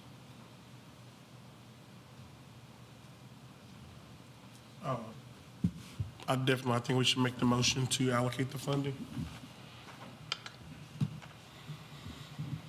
Or motion to allocate the additional $100,000 for funding for the project. How quickly are you moving on the whole sprinkler thing? So we've actually asked our contractor if we can look at some contingency to help us get down the road if we have to. We're about a week away from, they actually poured the footings, so they're going to be starting the foundation walls, and at that time, they'll need to sleeve any of the incoming utilities. So we've talked to the contractor about whether or not we can have some incremental steps that will allow you some more time to make the decision. Without having their overall project schedule in front of you, I can't say exactly when they would need to have this approval in order to get into it. We're still a little ways away. It's a new building, new materials, multiple access, single level. Make a suggestion? May. So I would like to make a suggestion so that we can at least keep moving forward where we can, that you appropriate the 100,000. But before we would just start handing over the money to the contractor, this has got to come through in the form of a change order. So they can do more work on cost, trying to get that down, or at least, getting more information that says it's actually pretty accurate. We don't know, because we only have 2 right now. But the change order has to be approved for them to be able to add that work in officially. And this would, if you go ahead and appropriate that, we're not adding another month or 2 to the project when we get those final numbers. Right. And the change order has to go to Susan, and then it would have to go to you. And if you want it brought back here in front of council instead of that normal process, happy to do that too. I mean, it won't get signed unless I know you are tight with the penny, Mayor, so I know it will not get signed if you are not happy with it. Okay. Just a suggestion. And if it makes a difference, Jacob, I'm not mad at you. I still like you. Motion by just had a Councilman baby Carter, too. second by Vice Mayor Hayes. Got really cute pictures. My wife's watching right now, by the way. So just to be clear, when we go through the itemized costs that have been submitted, the only thing that we have reason to question, which is where we actually rely on the contractor, is the amount of time that they have for actually installing this. So they've got like 110 labor hours that are applied against their actual labor rates and their equipment. And even if they were to half that, the overall impact to the number that's in front of you is between $15,000 and $20,000. So it's not like we're talking about the amount of discrepancy that we potentially have in here Hard is cost. significant. I mean, just one piece of equipment, the double detector check valve, is the same cost as the Like I sprinkler said, I mean, system. it just really educates me in a way that I thought I was educated, because I did not realize that it was this kind of cost impact. So not mad at y'all for being where we are, just trying to figure it out and appreciate the information. But we do have a motion and a second. I'd ask if there's any further questions or discussion. Yeah, I agree. If you change the man hour, that's still $45 per hour. But I look at both their quote. They have 10% overhead. They have 5% profit. So again, they contract outside and make 5% of the bid on contracting outside. So would that be worth it? I don't know, to get our own bidding with an outside contractor and save at least 5%, 5 and 10% right there. I think companies do that all the time. Those values are stipulated in the contract, so the contractor is just putting the numbers that they're contractually, allowed. As far as the system itself and system installation, I would not recommend that you try to do that on your own. You still have to go through a state licensed contractor. No, I'm not talking about doing that us, having a contractor and, having a contractor bid and we get the bid, and the same way we did that guy for that, but having just for the sprinklers, come in and do that. This is not the kind of situation where we can dictate to the contractor who they will and will not hire. Also, the contractor is responsible and has all liability for the site right now. And if you bring somebody in that is the low bid, that doesn't necessarily mean they are the best company for the job. And if there's an issue between them and the contractor, who's going to resolve that? Because the contractor did not hire them and has no agreement with them. I think that would be a big concern in terms of they get together and one says you did this and messed it up, and the other says you did this and messed it up, and then we're all back here bringing Susan into the mix going, here, mediate this, city attorney, because we just threw a contractor at them that they had no control over. I just can't. Have a motion and a second to move forward to council. Motion second by Vice Mayor Hayes. Then it will come back in the form of a resolution next week. It would be an ordinance. Ordinance, sorry. So it needs 2 readings. Okay. All in favor of moving forward to council, additional $100,000 for Clearview, please say aye. Aye. Opposed, say no. Thank you, Mr. Cherry, for being, how many noes? Okay, passes unanimously. Thank you for being here. Sorry to keep you and ask all the questions, but you were very helpful with your information. Y'all, I either need to leave this meeting or we need to take a 10-minute recess. Which would you prefer? 10 recess. Let's take a 10-minute recess. We will reconvene in 10 minutes, ladies and gentlemen. No, sorry. No, Craig, you don't need to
Jenna, I feel awful. She's like, what do you need? I was like, oh, saltine crackers, homemade chicken noodle soup, Sprite. She's like, I can get you Chick-fil-A soup, but that's the best I can do. I'm impressed that somebody do that. You would do that if I wanted you to. You definitely would. I would. Ladies and gentlemen, we are back in session. We're moving to item number 10, which is the continuation of fiscal year 2024 annual comprehensive financial report. Ms. Nichols, as requested. I'm here to answer questions. I didn't get any calls, I didn't get any emails, so I'm guessing they're going to get presented tonight. I have to say I didn't have time. I just finished it because of all the stuff going on, and that's a nice. Page 7, please.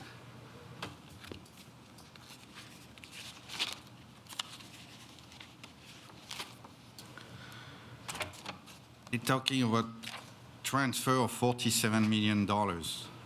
What are these transfer? Governmental revenues and transfers. It's not $47 million in transfers, it's revenue and transfers. Transfers would be the payment in lieu of tax that the general fund receives from water, sewer, gas, electric. All right.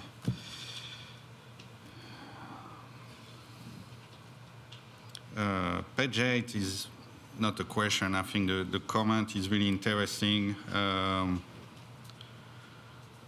Recognize that local revenue sources must be the foundation for providing basic public services rather than depending on uncertain federal and state sources.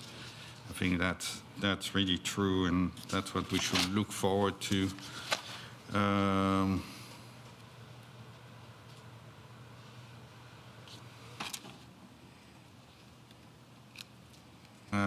Page 10. Property tax revenue grew slightly, and they say charges for services increases mainly due to increased park and recreation revenues. Congratulations to Parks and Recs. He's smiling. I have a couple of questions. Do you have any idea, because on page 88 you're talking about the revenues on the tax rate in 2014 were at 0.99, 23.8. Do you have any ballpark on what they're going to bring next year if we keep the same rate? Yeah. Projecting a little over 15 million. 15?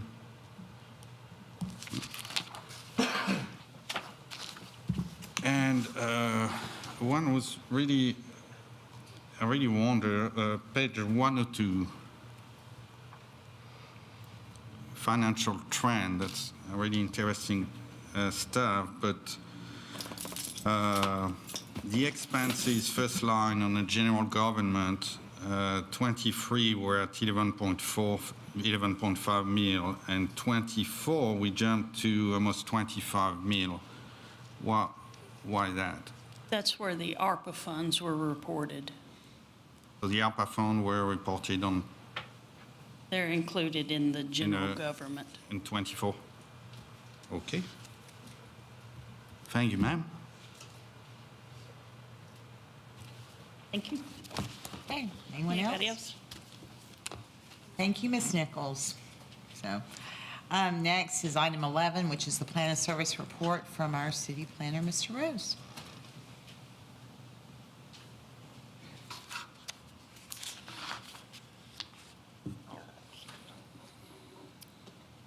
So this is an annual report for annexation plans of service to satisfy statutory requirement in TCA 651-108 C of providing a report annually on the progress of providing services to recently annexed properties, along with an opportunity for the public to speak on this topic as well. I've got just some maps that show, and the report has all of these maps in here, all the different annexations by year, starting in 2008 all the way through 2024, which is where we stopped the report at the end of 2024. Annexations have typically been requested by developers wishing to develop their property and to take advantage of city services. These services include gaining access to utilities such as water, sewer, and electric. They also include department services from the city such as building, planning, engineering, parks and recreation, fire, police, public works, etc. I've provided a table in the report showing any updates as to the progress of provision of these services to these newly annexed properties. Most of the time, developers will be installing much of the infrastructure necessary, if not all of the infrastructure necessary to service these properties. They will then connect into the city's existing infrastructure and thus making it available to their development. Until such time as this has been accomplished, the table in our report will state that it is either a developer responsibility still, or that it is under construction. Services from the city departments are typically immediately available. From time to time, the police department has indicated that additional personnel will be needed to serve a particular proposed annexation area. This has been met over time, though. We did contact the police department and have found that over time, since 2008, the police department has added 38 new personnel. So that easily compensates for the amount of personnel needed. In the future, as new developments continue to come on, obviously, we expect that they will continue to be adding additional personnel. And that goes for the fire department as well, with any new fire stations needed and things like that. There are 2 annexations along Long Hollow Pike Corridor and St. Blaise Estates area that will continue to be addressed in subsequent updates of this report until all identified improvements required to meet the demand initiated by new development is installed, or plans of services are amended for these areas. And that amendment would have to come through this body if such amendment was desired. There has been no substantial development in those areas since the annexation. They do contain residences that existed prior to annexation that are served by individual on-site septic systems. Therefore, no new lines have been extended to these areas. If a project arises that creates the demand for service in these areas, this will be implemented at that time. This was noticed as a public hearing. The public hearing, I apologize, it was noticed for April 15th, which is next week. At that time, there'll be a public hearing and availability for the public to speak to these issues. If you have any questions of me, I'd be happy to answer them.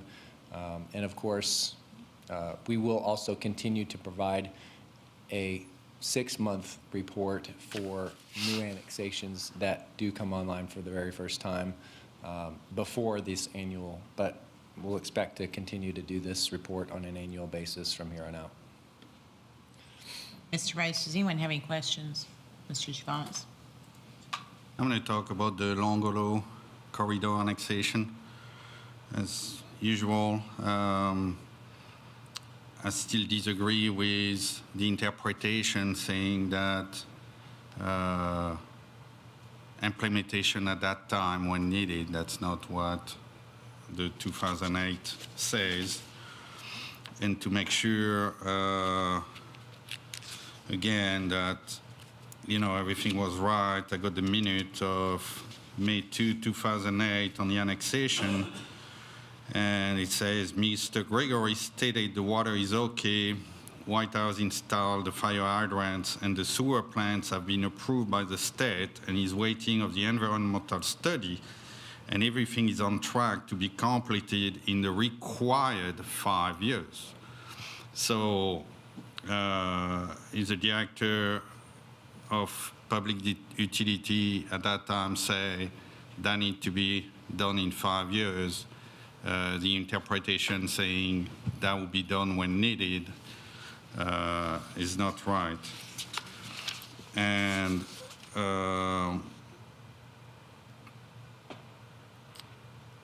on the police side, same thing on the plan of service, that hasn't been completed because he said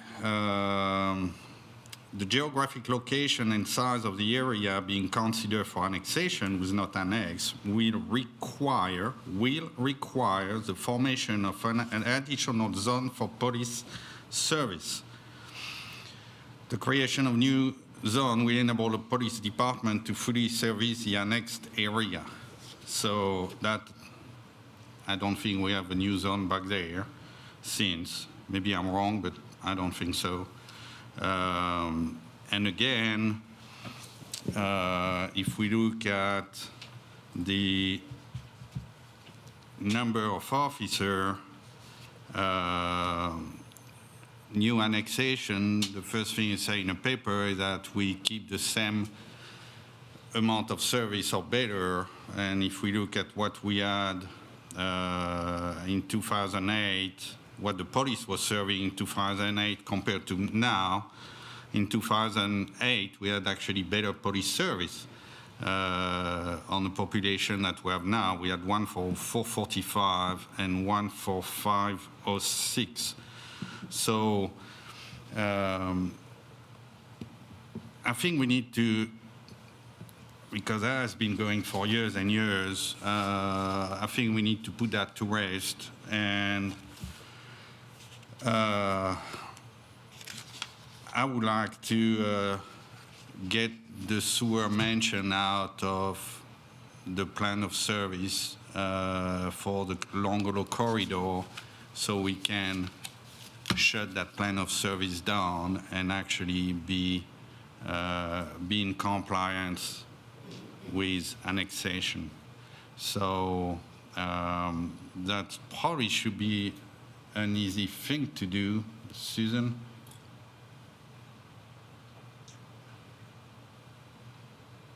To amend? You can amend the plan of services, yes.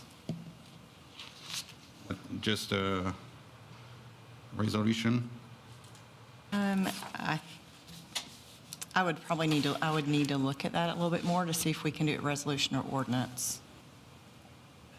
We haven't done that since I've been here. I don't know that it's ever been done. I think we could probably do it by resolution, but I need to confirm. I don't know if you agree with me, but I think we need to put that to rest because that's been going on for years and years.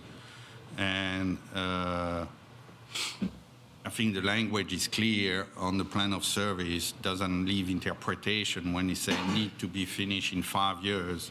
There is no interpretation to that. I know that the language was be brought instead of just cleaning the paperwork and closing it. So I think we just need to go ahead and do it because, I mean, it would make no sense for us to put that in, but we're going to continue to discuss it until it's out. So whatever we need to do to move forward, I wish we would. I'll make a motion to bring in a resolution to remove. Well, let her research how it has to be done, and then we can proceed that way. Don't think there's terrible urgency on it. But. We're obviously well past 5 years. I mean, that would have been 2013 timeframe, and that's, easily past that amount of time. It's well before my time here, and I'm just essentially keeping what language we had in a previous report and reporting that same language. Again, I did mention it's up to you all. This body is the one that would determine what the plan of service dictates. And so for whatever reason, the plan of service has been maintained as it was originally approved. As to if we remove it, I don't know that it makes a huge difference. I'll have a discussion with Mr. Kellogg too, and we'll see what needs to be done to make that happen, so. Thank you, Mayor. Anyone else? Any comments, discussion? Okay, we'll move on to number 12 then, discussion of number of city council meetings. I know Mr. Alexander has passed out something tonight. Ms. Hamacaulay sent out some research she did. I've talked to some people. It's the will of this body. I told you I've talked to the department heads. We think that we're doing well having meetings like we're having them. We think it's full transparency, having scheduled meetings with clear expectations throughout the year. That's what I sent out. Oh, that's what you sent out, okay. Bring it with them. But it's up to you guys what y'all want to do. I know that, you talk about some cities having fewer meetings, but you don't account for the committee meetings that they have. And, I mean, I think we are very consistent with our 6 o'clock meeting time at a time of evening that most people can get to. Thankfully, we don't have very lengthy meetings most of the time, so. Open the floor for any discussion. I like how our meeting schedule is currently, and I would like to keep it like that going forward. I do appreciate not sitting in council 3 or 4 hours, and I think that with us having less meetings, I think that is what we would possibly run into, and I am definitely not a proponent of that. Department heads, some were concerned about having very long meetings and traveling the distances that they do to their homes, and then having to be back at work bright and early the next morning after working a really long day on Tuesday. No, you go ahead. I was going to say, I agree with Stephen, too. I think if you do have 2 meetings, I think it's going to drag them on a little longer and longer. And I think, too, that we will end up having more special call meetings that we will have to have eventually. Because, I mean, you look at some of these cities, I know, looking at the 2 sheets here, like Brentwood, I know, they do have meetings, I think, second and fourth Monday, but then they have informational meetings first and third Thursdays at 9 a.m. I don't think it's right to do that. I mean, I think That surprised me. Yeah, I think we have to be consistent with providing public access. A lot of these cities have meetings Hendersonville, I mean, I know you the day. got it listed here, they have the 2 meetings, but yet they have, Committee meetings during the I know they have days. committee meetings during the days, too, so that's going to make a difference, so that's why. And then too, it's not going to be feasible for people that are working to try to leave work every Thursday or every Friday or Wednesday or something to come in for a meeting in addition to having to come in on the, our regular planned meetings, even if we did go down to two a month or so. I was encouraged by Susan research, and I have little more time than you have. So I looked at every city in Tennessee, 349 cities per TDOT. On these 449 cities, we have 4, including us, who have a meeting every week, and including Brentwood, who you were talking about. But Brentwood, the informational meeting you put on a paper are actually non-voting meeting, and they are not mandatory. I mean, They're work sessions like ours are. but they're not mandatory. I mean, council don't have to attend it. What's the point of having a council meeting that the council doesn't attend? What are we going to get done? I'm just telling you what I found. Also during the daytime, which is not good for the And public. the other one are Chattanooga, us, and Kingsport. And different way to do it, there are 5 cities who have actually work session before the council. So they meet twice a month, and 1 hour before the council, they have a work session. They stop 1 hour, they keep on the council. Franklin is one of the, they meet at 5 and then they meet Yep. at 7. So They it also does make have for- quite a few workshops. You have Cleveland, Fairview, Farragut, Franklin, and Germantown. And you have 4 who have 2 meetings and workstation added if necessary, will generate smaller, towns. So I think there is always way to adapt. It's not because it has been done like that forever that can change, but you were talking about Andersonville. Andersonville has a time limit. Nothing, they have a limit on the council. I mean, the council need to stop at a certain time, and if you want to keep going, they need to be voted by 2/3 of the body, or they go to the next one. So. You said they have a time limit? Yeah, they have a time limit for the council. It's in their ordinance, and they can, I think the max it's midnight. Even if they vote 2/3, they can keep going until midnight. That's because they used to meet until about 5 a.m. a lot, Yeah. regularly. And I do not think that even getting close to that is fair to a single person in this room, including our population. I think Gallatin has always been on the forefront of access to the public and being transparent to our citizens and being accessible to our citizens. And I feel like we're trying to go a direction where we're limiting that. And I don't want to do that. And I mean, I commend people that can offer their full attention for 5 or 6 hours. I cannot. My attention span is not that great, especially when I'm interpreting. Keep going. You're looking at me. So I am, keep going. especially when I'm trying so hard to listen well. We'll put it like that. Respectfully, I would disagree that it's less transparent. I don't think it's fair to use, I mean, we're not doing anything that would be less transparent or less accessible to the public. If it's not what we want to do, it's not what we want to do. I'm okay with that. I see it as a way, especially for the people that attend regularly, I see it as a way to make it a little more concise. On the bottom of my sheet that I handed out are the times and of our meetings this year, and with the exception, obviously, of Twin Ponds, which went very long. Both, We go through phases like that where We it's do. short and it's But long. for the most part, you know, our meetings are very, very short. So. And again, it depends on what you take it. I look at What depends on what? on how you're gonna do. I have some time where I don't have time to look at everything, and I want to arrive prepared. I want to know what I'm talking about, and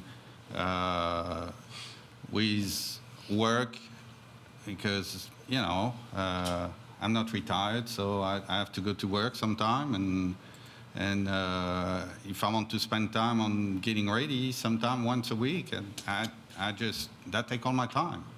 That take hours and hours, and I like the idea. And even if you want to be, I think we should all be involved in the planning. I go to the planning commission, I watch it online because I want to see what they said, the planning, before they arrive to us. And if you do that, plus staff on the side, the airport authority board would take one of my Mondays. So now I have 3 Mondays a month plus 4 Tuesdays a month. And if I go at the planning commission, that's it. My Mondays and Tuesdays are gone. So if I like the idea of Todd to spread it out, because, and again, I think that will make the meeting shorter, because if I had time to actually ask questions outside of the council, instead of asking it at the work session, because I didn't have materially the time to call the planner if I wanted an answer, or engineering if I wanted an answer, where if I had a full week to do that, I would have all my answers, and that would make things a lot easier. And you would not have to listen to me for that long, Mayor. Respectfully, Councilman Juvon, we still have that option now, and we still ask questions in the meeting. We have ample time to ask questions via email, phone call, come in here, and we still spend a lot of time asking questions during the meeting. Did you read that book? No, I didn't read the whole thing, no, sir. Exactly. I read it and I had questions. So, and I finished already this afternoon before arriving there. So, So we put it back on for a week later or 2 weeks later weeks. for you to ask one question and give comments. That could have been emailed. Oh, sorry. We put that back on there for you to ask one question and give comments. That stuff still could have been emailed. Well, and we've discussed. Ms. Nichols could have responded to an email. We've discussed in department heads how we could better streamline things, and we feel like any of the things that I suggested was basically, taking control from this body and not putting things out there that we really think we should. What does everybody want to do? I say keep it like it is, but, I mean, and I don't know if we need a motion to that, but I'll make a motion. Well, we've published the meetings for this year, and so I feel like we need to follow through with this year. If you want to try and do something different in the coming up year, I mean, I think there could be some potential there, but I think we really have to think it out and figure out how it's going to work, and I'm looking at the department heads. They're like, we can republish meeting dates if we have to, so that's not an Yeah, issue. so, like I said, that's my take on it. I know, but it Well, just, I can kind of clarify a little bit. Any change would require an ordinance because it'd be a change to our municipal code. So you can't just make a motion tonight to do anything. I mean, you can make a motion to, if you're going to stay the same, you can make that motion. That's what I did. But if you're going to, if it's going to change. but I just think it changes the whole, for lack of a better term at this time of night, rhythm of getting things through the process. I know, like, you've got some other business tonight on grant applications. Well, it would take us out of the running for grants when we only find out about them 2 weeks in advance, or we, a week before the deadline. Some contracts that need to be signed, things like that. And I do not think special called meetings are hard to schedule. They're hard for people to attend, and they're really hard for the public to attend. Just because we know right now that Tuesday nights are the nights that we are meeting and taking care of business for the city. You will have 2 Tuesday night to get special call meeting if necessary. But you see what I'm saying? They're hard to schedule. They're hard to get people to when they're not regular meetings, when they are planned and they are anticipated. I mean, we're going to disagree on this. This is where I feel like I am. I feel like I'm representing the position of our community, the position of our department heads. You guys want to do things differently. I don't get to vote. It's up to y'all. We have done special call meetings before meetings. We have, but it's typically something that we need to execute, not something that We do have a necessarily motion is. on the floor. Already second. What was it? It would keep it as is. Okay, we have a motion, a second to keep it as is. Any further discussion on it? Because I'm starting to lose track. Did you get them, the motion? Say, okay, very good. Okay, so let's go ahead and vote on that to just keep the meeting, at least for now, to keep the meetings as they are. I appreciate y'all's research on this, Councilman Alexander and Susan. I appreciate that. And even though, I have this, I still wish I had more clarity. And I've watched some other cities' meetings, but I just don't know how it's executed. And the other meetings that happen, or the things that are done, often with the mayor and the city manager having authority. But anyway, I digress. All in favor of keeping the meetings as they are, please say aye. Aye. Opposed, say no. No. Okay, I think that passed 3-2. I have Jones, Carter, Hayes voting yes to keep them, and Alexander and Juvance voting no. So that for now fails, and I'm happy to bring it back up at some point in the future. Let's move now to other business, and I do have a couple of items of other business to come before us. Well, no, it's actually under department heads, but I'd ask if this body has other business before I move to department heads. All right, so department heads, Mr. DePriest, taking care of some trash cans. Thank you, Mayor. I was contacted late last week from a representative that hosts the Juneteenth Festival. It'll be this year, it is a 2-day event. where's my notes?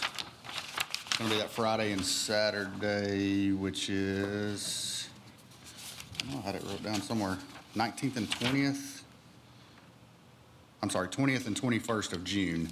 They're requesting 20 trash cans this year, with it being a 2-day event.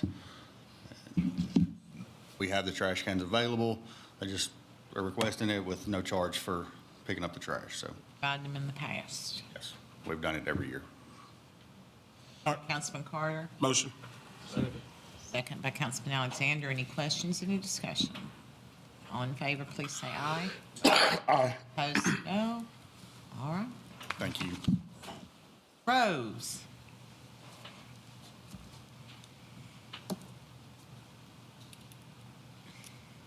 I was approached by Mr. Hal Hendricks, who's the Sumner County Director of Health Department, as well as a representative from the state regarding a Healthy Built Environment grant, and would like to receive council's approval to be able to submit a letter of intent with that grant. It's a $50,000 grant to do planning for types of things that would encourage healthy living.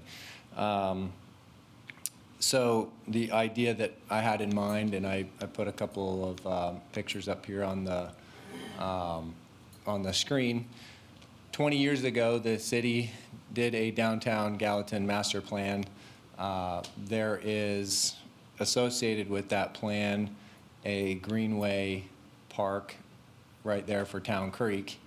And we've not really moved forward with any sort of implementation plan for that. And so the idea is that we look at that particular area and try to develop a plan to implement a greenway along that corridor. It's a very, very visible part of our city and would be a great amenity for the city. Where is that showing right there?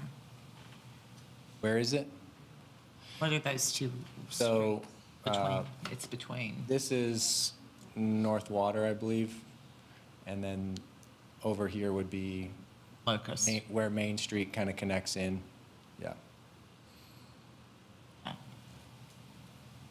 Well, we can talk about that offline, but it's not a bad idea to do a downtown plan and look at some options, because I think Phoenix could play into that, and then there's some other things that could play into that as well. And if that ends up not being what the city would want us to apply to do, There's actually. there are multiple options of Yeah. other things we could potentially look Actually at as far as a planning grant. The other side of the grant is you can either do a planning grant for $50,000 or you can do a construction project for $80,000. I don't really know how far the $80,000 will get you. You could build a sidewalk from here to the end of this room, and that would be about $80,000. I tell you what I think might be a really great option is Mr. Tuttle and I were discussing the Greenway over by Fall State and the option of putting some really cool installations along that path, including like, I don't remember well, a workout area and those kinds of things. This might fund that, and that would be really, really neat. Anyway, At this point, I need to be able to at least submit a letter of intent. what is the grant match?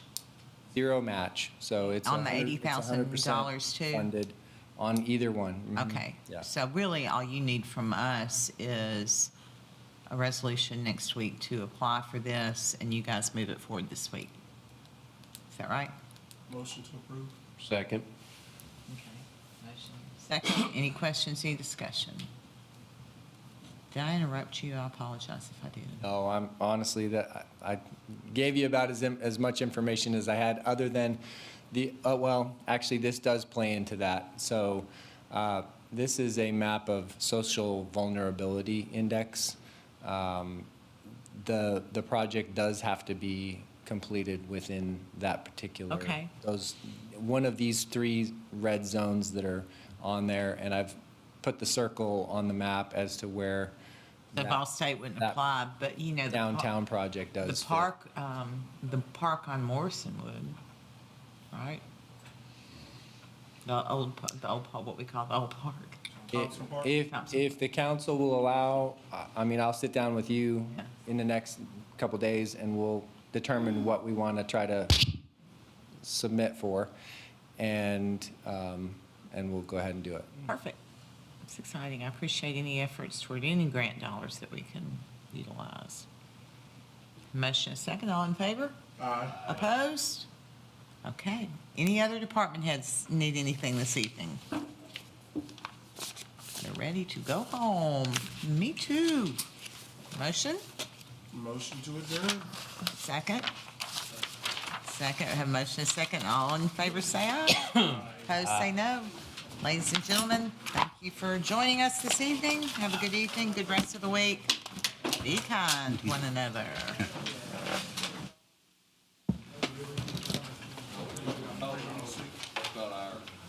We have